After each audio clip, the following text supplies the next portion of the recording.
Hoje eu quero tratar com você de um tema muito intrigante. Eu quero falar com você sobre as teses de Satanás. Eu vou trazer à sua memória esclarecida a saga de um homem chamado Jó. É um dos livros poéticos da Bíblia. É um dos livros mais complexos do Antigo Testamento. Mas um livro que traz uma história, não uma lenda. A história de um homem piedoso, que enfrentou grandes agruras na vida. Às vezes acontecem essas coisas. Gente piedosa sofre, gente ímpia passa a vida com saúde, com riqueza e com sucesso e fama, pelo menos na perspectiva do lado de cá da sepultura. As teses de Satanás trata de uma história muito intrigante de um homem que foi colocado no fulcro, no centro de um grande embate. Diz a Bíblia que Deus estava reunido com seus filhos, e eu quero crer que essa reunião era com os anjos e nas regiões celestes, e aparece por lá Satanás. A Bíblia não dá explicações por que Satanás apareceu por lá, nem como, e nem porque Deus o permitiu. É Deus então quem cutuca Satanás e pergunta para ele: de onde vens? Ele respondeu: de rodear a terra e passear por ela. Satanás é uma espécie de turista inveterado. Ele está por aí, está de olho, está antenado, está procurando uma brecha, está procurando alguém para devorar. E Deus então cutuca outra vez e pergunta: observaste o meu servo Jó? E Deus dá o currículo de Jó. Homem íntegro, reto, temente a Deus, que se desvia do mal. Não há ninguém semelhante a ele. Em outras palavras, íntegro é aquilo que você é, com a porta do quarto fechada, sem ninguém observando. Reto é aquilo que você é em público, todo mundo está vendo.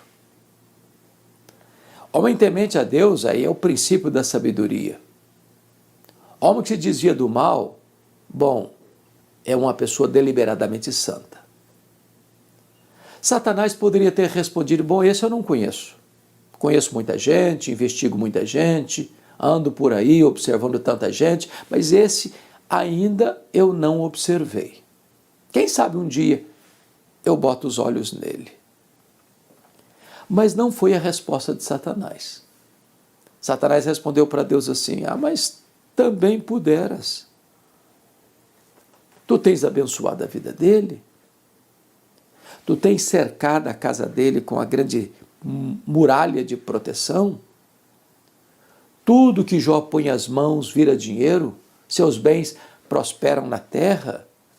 Desse jeito é muito fácil te adorar. E aí Satanás insinua duas coisas. Primeiro, Satanás insinua que Deus precisa subornar as pessoas com bênçãos para receber delas adoração. Satanás insinua, em segundo lugar, que Jó só serve a Deus por interesse. Que Jó descobriu que religião é um bom negócio, dá lucro, e que a religiosidade dele é apenas um interesse de se enriquecer, mas que ele não adora a Deus por quem Deus é, apenas por aquilo que Deus dá. Que Jó não adora a Deus pelo caráter de Deus, e sim pelas dádivas de Deus.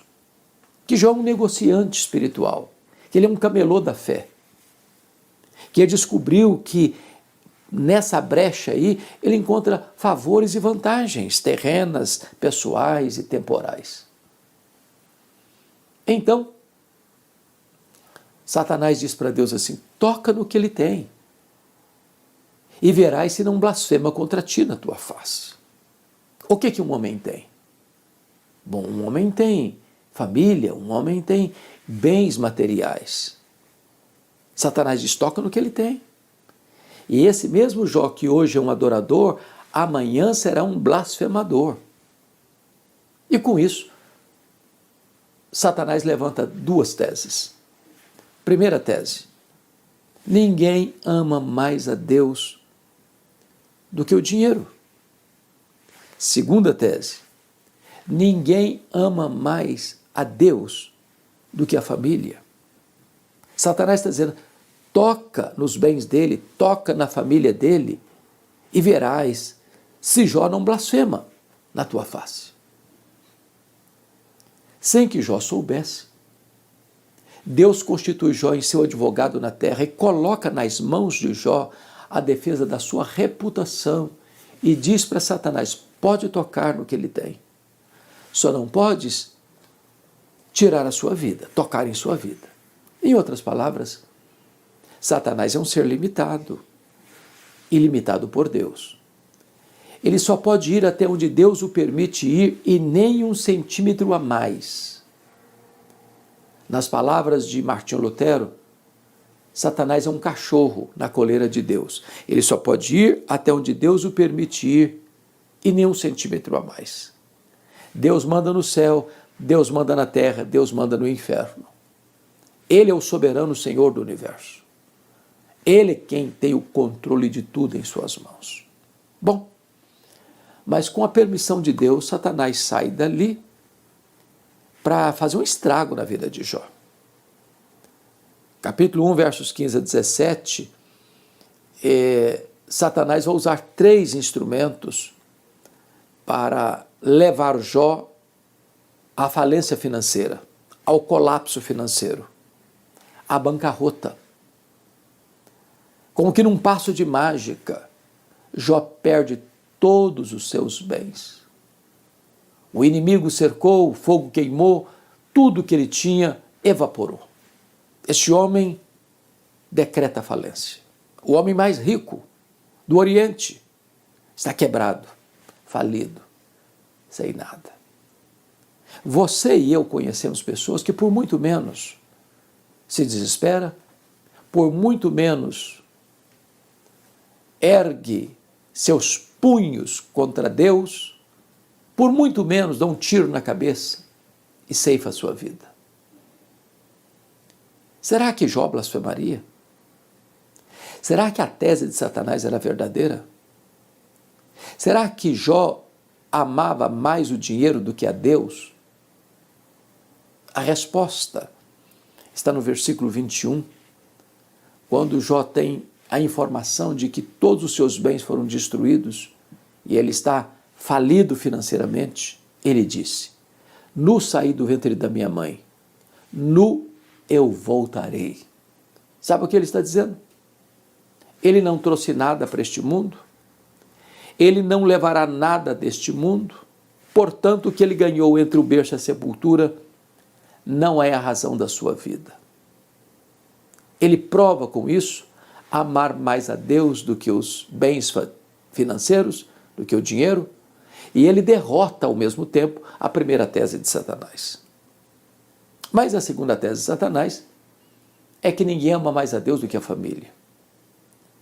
E mesmo depois da tragédia do colapso financeiro, Jó, que era um pai exemplar, conforme o capítulo 1, versículo 5 do seu livro, ele tinha 10 filhos, conforme o capítulo 1, versículo 2, 7 filhos, 3 filhas, criou os filhos no temor de Deus, era um pai presente, era um pai intercessor, era um pai conselheiro, era um pai que chamava os filhos, confrontava os filhos acerca das realidades espirituais. E não obstante ter criado os filhos nos caminhos de Deus, num dia de festa, onde todos os filhos estavam reunidos, acontece uma tragédia. Há um desabamento da casa sobre a vida dos filhos e todos os 10 filhos morrem no mesmo acidente. Agora Jó precisa sepultar os seus 10 filhos no mesmo dia. Você bem sabe disso, não é natural pai e mãe enterrar filhos. Não é natural. Talvez de todos os golpes da vida, O mais doloroso para um pai é sepultar um filho, pois Jó precisa sepultar todos os seus filhos no mesmo dia. Como ele voltaria do cemitério? Como ele recomeçaria a vida? Como ele se ergueria do luto? Como ele construiria seu futuro dali para frente? Será que ninguém ama mais a Deus do que a família? Será que a tese de Satanás era verdadeira? Será que Jó blasfemaria contra Deus? E a resposta está no capítulo 1, verso 20 e 21. Quando Jó sabe da notícia trágica da morte dos filhos, ele rasga o seu manto, ele se prostra ao chão, ele raspa a cabeça, ele joga pó sobre a cabeça, ele se prostra e adora a Deus e disse: o Senhor Deus deu, o Senhor Deus tomou, bendito seja o nome do Senhor. E ali Jó prova que ama mais a Deus do que a família. Ali Jó prova que ele serve a Deus não por aquilo que Deus dá, mas porque Deus é. Não por causa das dádivas de Deus, mas por causa do caráter de Deus. E ali Jó derrota a segunda tese de Satanás e prova que ama mais a Deus do que a própria família. Mas no capítulo 2, verso de 1 a 6, somos informados de uma segunda reunião de Deus com seus filhos. E a Bíblia diz que Satanás aparece por lá. E é curioso que é Deus quem cutuca de novo,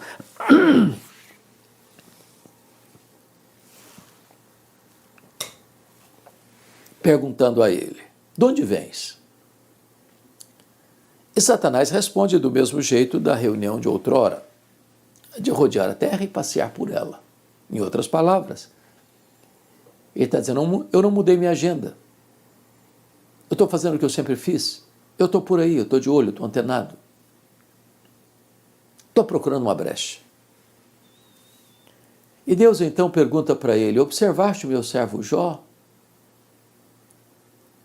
Homem íntegro, reto, temente a Deus, que se dizia do mal, não há ninguém na terra semelhante a ele. Em outras palavras, Deus dá o currículo de Jó sem alterar uma vírgula, mas Deus acrescenta: me incitastes contra ele para o destruir sem causa, mas ele permanece íntegro. Em outras palavras, Satanás, as suas teses são mentirosas, são falsas. Jó provou que me ama mais do que o dinheiro,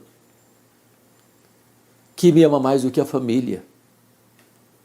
Jó provou que me adora não por aquilo que eu dou, mas por aquilo que eu sou, por quem eu sou. Então, diz a Bíblia, Satanás partiu para a terceira tese. Pele por pele, tudo que o homem tem dará pela sua vida. Toca nos seus ossos, toca na sua carne, e verás se não blasfema contra ti na tua face. A terceira tese de Satanás é esta: ninguém ama mais a Deus do que a si mesmo. Sem que Jó soubesse, mais uma vez, Deus o constitui seu advogado na terra e coloca nas mãos de Jó a defesa da sua reputação e diz para Satanás: pode tocar nos ossos dele, pode tocar na carne dele, só não podes tirar a vida dele. Em outras palavras, Satanás é um ser limitado e limitado por Deus. Ele só pode ir até onde Deus o permite ir e nem 1 centímetro a mais. Porém, com a permissão de Deus, Satanás sai dali e coloca uma doença maligna em Jó. Feridas da cabeça aos pés. A pele dele foi ficando necrosada, podre. E ele precisa pegar um caco, possivelmente de telha, e raspar a sua pele necrosada. Ele não consegue alívio da dor. Ele não consegue comer, dormir, descansar. bolhas de pus vão se formando. Ele precisa morder essas bolhas de pus para tentar aliviar a sua dor. Ele vai ficando magro, magérrimo, macérrimo, de couro furado pelas costelas em ponta. O corpo dele vai ficando encarquilhado. Ele vai virando uma chaga viva, uma ferida aberta, uma carcaça humana. Seu corpo cheira mal. As pessoas não conseguem ficar perto dele. As pessoas cospem, praguejam. E no auge desse sofrimento, a sua mulher, olhando esse cenário tão sombrio, do prejuízo, do colapso financeiro, do luto pelos filhos, da dor do marido, ela se insurge contra Deus e diz para o seu marido Jó: ainda conservas a tua integridade, Jó? Amaldiçoa a Deus e morre. Acaba com isso. E no capítulo 2, versículo 10 de Jó, ele responde à sua mulher: tu falas como uma louca. Temos recebido o bem de Deus, não receberíamos também o mal? Em tudo isso, diz o texto, Jó não pecou contra Deus com seus lábios. E aí ele prova que ele ama mais a Deus do que a si mesmo. Ele derrota essa terceira tese de Satanás e prova que ele adora a Deus não por aquilo que Deus dá, mas por quem Deus é. Não por causa das dádivas de Deus, mas por causa do caráter de Deus. Meus amigos, lá no capítulo 2, versículo 11, e eles vieram de longe para consolar Jó. E eles viram Jó de longe, mas não o reconheceram. Eles se aproximaram e ficaram chocados, perplexos. Se assentaram no chão, na cinza com Jó durante 7 dias, chorando, sem abrir a boca, sem falar nada. Tamanha era a dor de Jó. Porém, quando esses homens abriram a boca, em vez de serem consoladores, tornaram-se molestadores. Em vez de serem um bálsamo, tornaram-se um vinagre. Em vez de acalentarem Jó, agravaram o sofrimento de Jó, pois assacaram contra ele as mais pesadas acusações levianas. Chamaram Jó de ladrão, chamaram Jó de adúltero, chamaram Jó de louco. Falaram para Jó que ele só ficou rico porque ele roubou dos órfãos e das viúvas.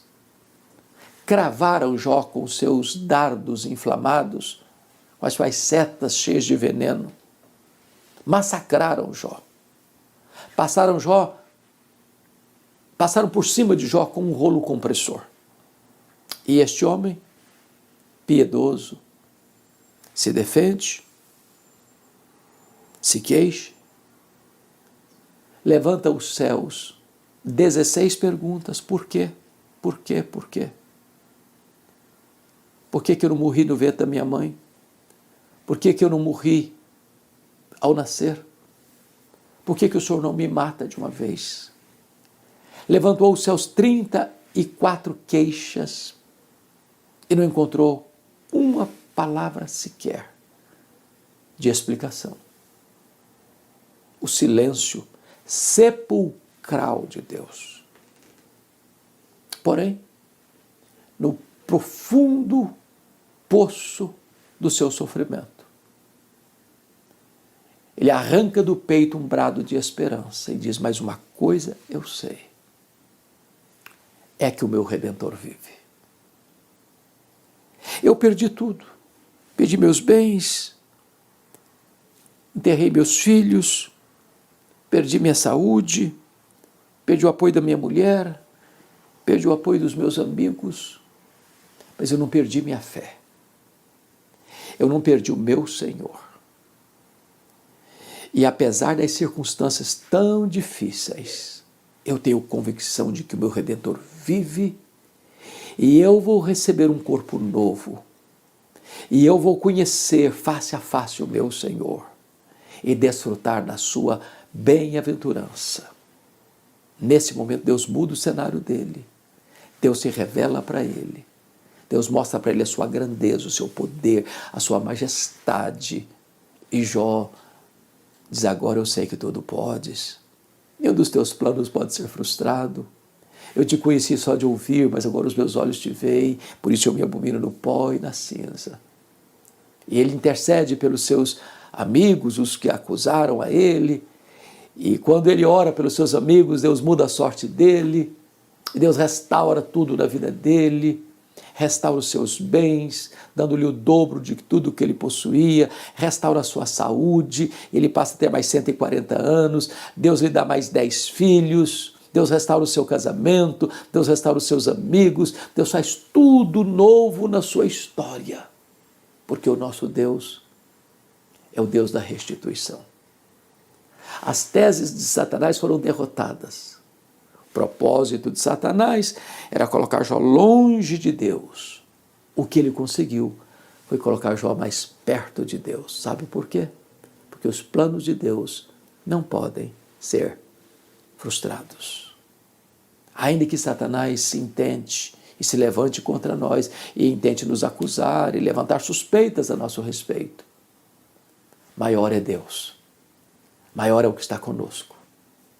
E Deus nos conduz em triunfo. Então que Deus abençoe sua vida, que você se firme nesta rocha dos séculos, que é o próprio Deus, para viver uma vida vitoriosa. Deus abençoe sua vida.